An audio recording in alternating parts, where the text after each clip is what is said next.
Die Rentenerhöhung zum 1.7. ist im Bundestag umstritten. Der Bundestag brachte am 13.05.2022 die Gesetzesinitiative von Sozialminister Hubertus Heil parlamentarisch auf den Weg.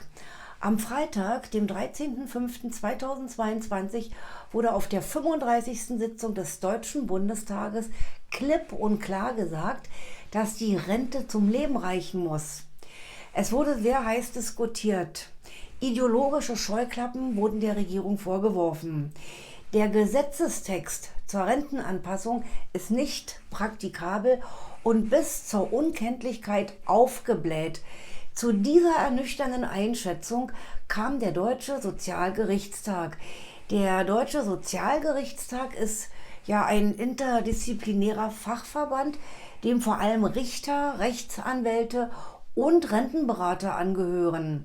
Der Gesetzesentwurf der Bundesregierung heißt also Entwurf eines Gesetzes zur Rentenanpassung 2022 und zur Verbesserung von Leistungen für den Erwerbsminderungsrentenbestand. So heißt der Entwurf.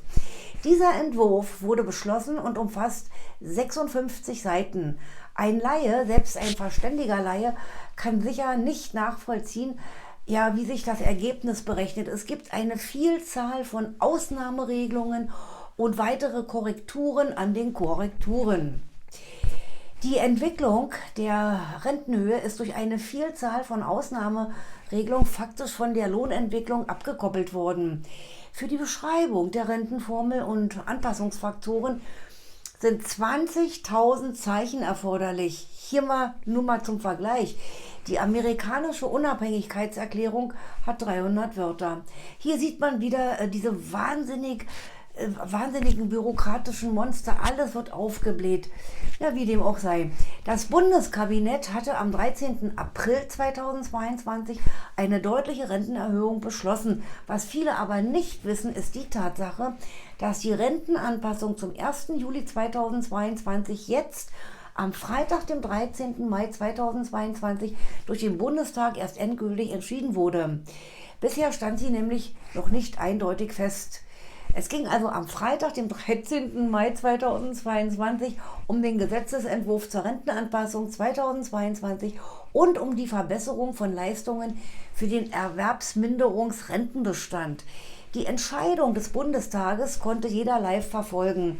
Der Gesetzesentwurf der Bundesregierung zur Anpassung der Renten wurde in erster Lesung durch den Bundestag beraten. Hubertus Heil, Bundesminister für Arbeit und Soziales, betonte, dass die Rentenanpassung kein Geschenk ist, sondern von den Rentnern ehrlich verdient wurde. Fehlende sozialpolitische Verantwortung wurde aber Hubertus Heil bei der Ausgrenzung der Rentner hinsichtlich der Energiepreispauschale vorgeworfen. Da habe ich auch schon Videos drüber gemacht. Weiter wurde erwähnt, dass 5,35% und 6,12% auf dem Papier sehr gut klingen. Aber durch die hohe Inflation kommt in der Praxis natürlich viel weniger an. Die rund 3 Millionen Menschen, die Erwerbsminderungsrente beziehen, sollen erst 2024 mehr Rente erhalten. Auch hier zeigt sich wieder der Wahnsinn der Bürokratie. Die Erwerbsminderungsrentner sollen unterschiedliche Erhöhungen erhalten. Das hängt vom jeweils individuellen Rentenbeginn ab, also unverständlich. Nachvollziehbar ist das nicht. Es wird schon wieder mal mit zweierlei Maß gemessen und der Verwaltungsaufwand unnütze aufgebläht. Von der Opposition gab es deutlich Kritik in Bezug auf die Erwerbsminderungsrente.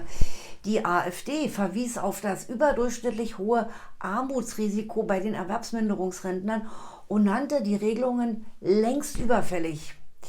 Wer aus gesundheitlichen Gründen nicht mehr arbeitsfähig ist, erhält eine Erwerbsminderungsrente und diese Erwerbsminderungsrente soll das Einkommen ersetzen. Die geplanten Zuschläge sind zu gering und sollen erst 2024 ausgezahlt werden. Hier soll es im parlamentarischen Verfahren noch zu Nachbesserung kommen, wurde gesagt. Also Vertreter der Ampelkoalition haben im Bundestag mögliche Nachbesserungen am Rentenpaket der Regierung in Aussicht gestellt. Beraten wurde am Freitag ein Gesetzentwurf zur Rentenerhöhung 2022 und eben für die Verbesserungen bei Erwerbsminderung. Bei geplanten Zuschlägen für Menschen mit Erwerbsminderung kündigten die Grünen an, sich unter anderem für eine frühere rückwirkende Einführung einsetzen zu wollen. Ja, das wäre auf jeden Fall sinnvoll. Im Gesetzentwurf ist ein Inkrafttreten der Zuschläge erst zum 1.7.2024 vorgesehen, also in 2 Jahren. Warten wir ab, denn auf die Worte können wir uns schon lange nicht mehr verlassen.